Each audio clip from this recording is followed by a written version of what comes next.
O Jornal do Engenheiro de hoje recebe Silvana Guarnieri.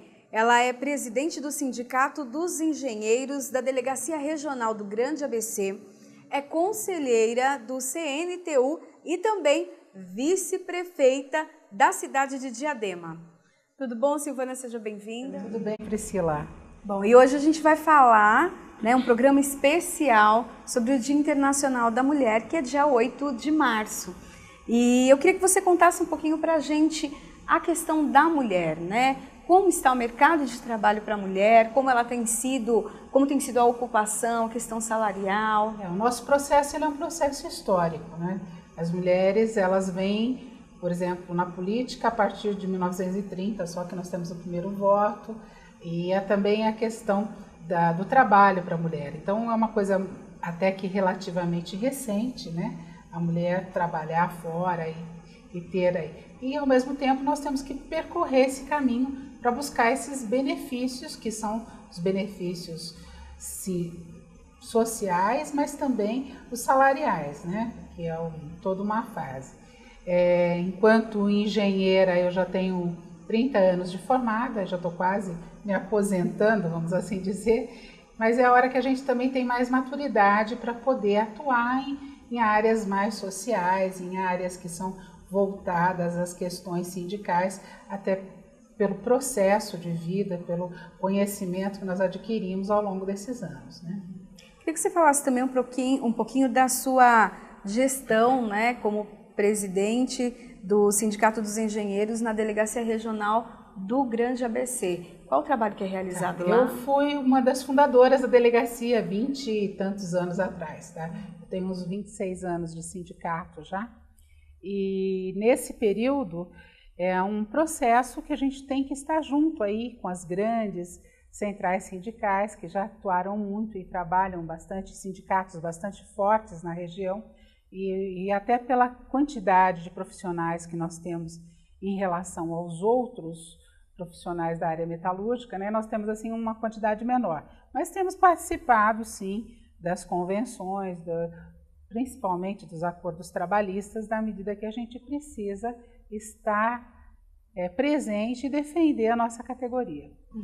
A nossa categoria é uma categoria assim, que ocupa também vários cargos de gerência e, consequentemente, às vezes fica um pouco numa dificuldade de uma atuação maior, Até para se comportar muito mais com relação à empresa do que ao funcionário. Mas isso também é um tabu que vem aos poucos diminuindo e, consequentemente, a gente consegue agora, nesse momento, assim, um trabalho, uma adesão maior também dos engenheiros. A quantidade de mulheres ela é menor, mas nas áreas de engenharia civil e mecatrônica, são as áreas que as mulheres também atuam com maior qualificação e, consequentemente, também aí já tem uma diferença menor de salários para essas atividades. O ABC como um todo, ele é uma área de expansão de construção civil também, bastante empreiteiras, mas e com mulheres atuando na área de engenharia, assim, na construção civil. E também nós temos aí nas áreas de mecânica e na parte de metalurgia também, aí já a presença de mulheres também. A gente tem uma pesquisa que foi realizada pelo DIEESE, que contempla a época de 2003 a 2013.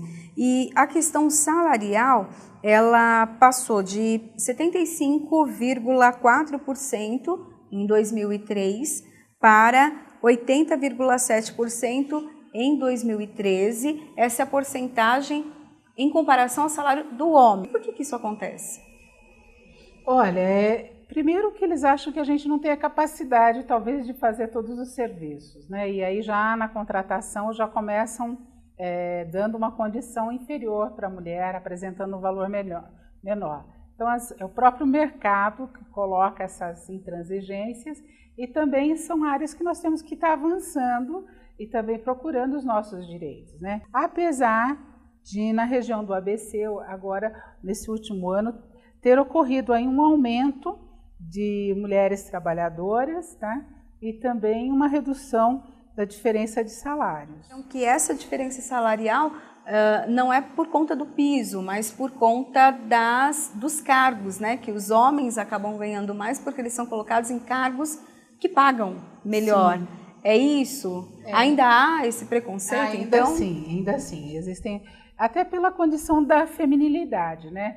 Uma mulher, por exemplo, ela quer ter filhos, ela precisa se afastar por um período. Então, ao sair para ter a família, ela é também desconsiderada no mercado de trabalho. Então, depois ela tem que retornar, e ela vai retornar depois, assim, com a sua maturidade, com a sua qualificação técnica, mas ela já está defasada em relação aos seus colegas daquela época, né? Então, consequentemente, acaba pegando cargos menores, mas isso tem mudado, até porque a grande maior parte das mulheres tem feito aí um planejamento melhor. Isso é uma questão mais social também, isso é uma influência em toda a questão trabalhista, né? A sua formação é de engenharia civil. Nessa área, você enfrentou preconceitos? Você disse que é formada há 30 anos, tanto na sala de aula quanto depois para entrar no mercado? Na sala de aula nem tanto, porque você tem uma capacidade de aprendizado, você está num grupo de pessoas e aí é uma coisa natural. Já para o mercado, quando eu me formei, era uma época de uma crise muito grande na engenharia, né?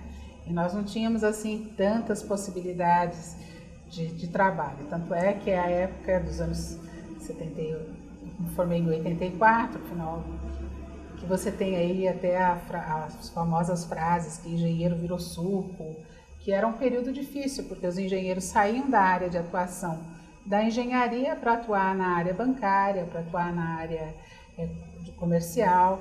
Então, nessa época, nós tivemos, sim, dificuldades, mas nada que não fosse possível da gente estar indo, procurando o mercado, né? Uhum. E depois acabei me especializando também numa área que tinha poucas pessoas, que é tratamento de resíduos sólidos, né?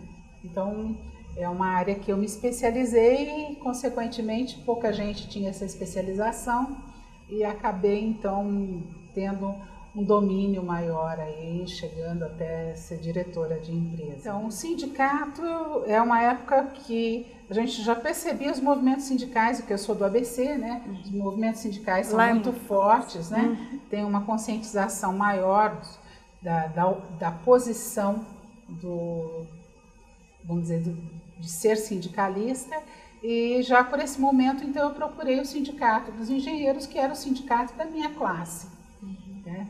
E muitos, ao invés de vir para os sindicatos dos engenheiros, foram para os sindicatos majoritários, né, que tinha mais gente que trabalhava nas empresas. Mas eu acho que a escolha foi muito boa, porque a gente vem defendendo uma classe atuante de trabalho, né, uma classe que dá desenvolvimento ao país, que traz retorno de crescimento, e com isso a gente acaba tendo assim, um conhecimento maior também das questões sociais que estão no entorno.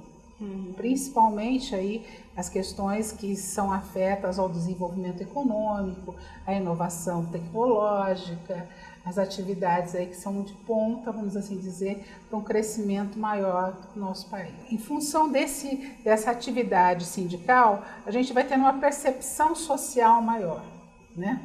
Das defesas das questões sociais. Por exemplo, nós estamos falando sobre a questão da mulher, da questão do feminismo, das questões que são relativas à defesa da mulher, mas isso, o sindicalismo já te despontava, né? Para você estar melhores salários, as condições de creche, as condições para situações de negociação salarial, para que a gente pudesse ter mais atividades, mais mulheres participando do mercado de trabalho.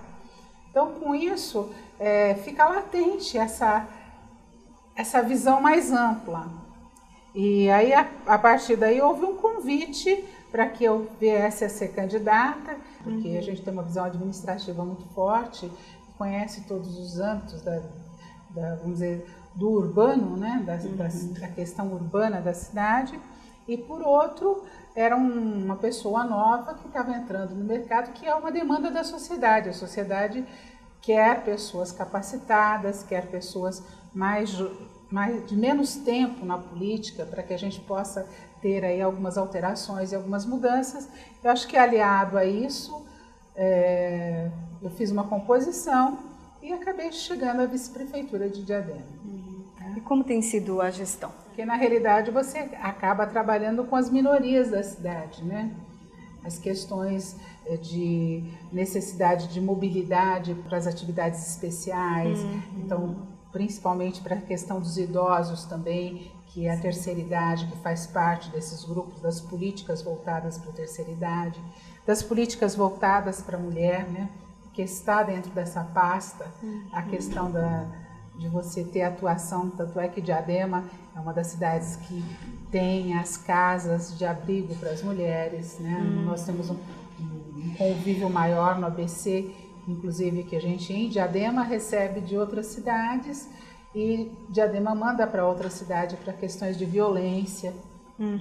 Então isso tudo veio acrescentar muito aos conhecimentos que eu já tinha, mas também acrescentar aí os conhecimentos de engenharia, porque é mais fácil para a gente verificar as questões de administração, das licitações públicas, porque isso fazia parte do nosso viver da engenharia também, então agora você contribui aí com as questões mais técnicas, né, para os procedimentos administrativos. Bom, nós vamos fazer um breve intervalo e daqui a pouquinho a gente volta com a mais entrevista no Jornal do Engenheiro.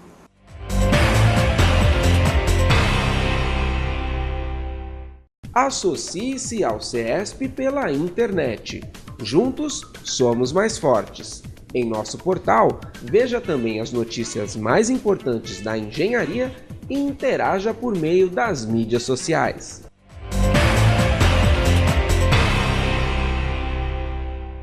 Silvana, a gente estava falando da facilidade que a mulher tem para realizar várias tarefas ao mesmo tempo. A gente vê que você realiza, né?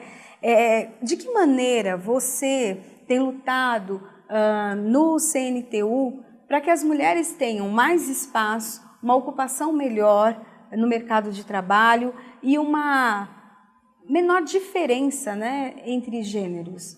Nós temos algumas diretrizes que são a participação e empoderamento das mulheres na política e no sindicalismo para uma democracia mais plena. A igualdade nos negócios, liderança empresarial e empreendedorismo feminino.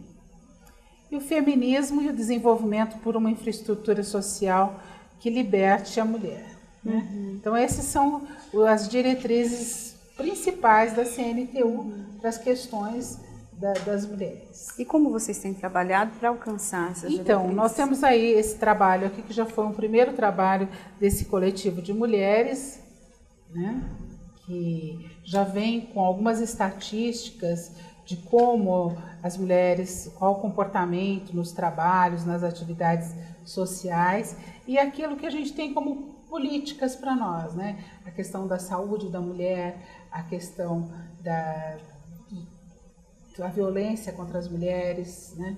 Os assédios que a gente sofre, tanto nas questões trabalhistas, mas também nas questões políticas, nas questões sociais, que são muito fortes. Então, que a gente tem que ter uma discussão para que a gente possa ter encaminhamentos e propostas melhores. Então, esse é o primeiro trabalho da CNTU. Daqui, consequentemente, a gente vai trazer aí alguns outros trabalhos e atuações mais específicas, mais certeiras assim sobre os determinados assuntos, né? E daí eu queria que você falasse um pouquinho também então desse coletivo de mulheres, né? Quais são as ações que têm sido feitas? Quem quiser participar, como funciona? Então, você estando já nos sindicatos, já é um mecanismo de você estar participando junto, mas aí você tem também aqui a CNTU, @cntu.org.br ou o site www.cntu.org.br, né? Que eu acho que já é uma forma de você estar fazendo, através dos seus sindicatos, das suas atividades, como chegar também a esse grupo de pessoas que atuam, que já fazem esse coletivo de mulheres aí, que pode vir com novas políticas e propostas de projetos políticos, projetos para que você possa estar trabalhando melhor as questões sociais da mulher. Falando de mulher, a gente pode falar de políticas educacionais também, né? São projetos que a gente vê das dificuldades da formação, tanto para homem como para mulher, e aí você vai vendo a necessidade da melhoria das questões educacionais, para que elas tenham melhor qualidade, para que elas passem maior volume de aprendizado e, consequentemente, você ter maior qualidade também no trabalho, na vida. Enquanto Sindicato dos Engenheiros no Estado de São Paulo, o nosso presidente é o Murilo, que é uma pessoa de uma visão bastante ampla, e também de toda a diretoria que está com ele, nós montamos o ISITEC, que é um instituto, né, voltado para a formação de engenheiros. Inovação, na parte de engenharia de inovação, mas principalmente porque precisa ter um sistema educacional muito melhor do que está aí, que hoje a gente já chega com alunos defasados do conhecimento anterior, consequentemente você precisa igualar e depois dar mais tempo para que ele aprenda também. Então você começa a discutir as questões da educação no país, né? Então, e aí pontualmente a gente consegue agir através até da formação do Instituto de Ensino, tá? E que traz aí uma faculdade de engenharia de inovação, que é uma coisa que nós não temos no país todo e que advém do quê? Desse processo de que nós tínhamos a necessidade de maior formação.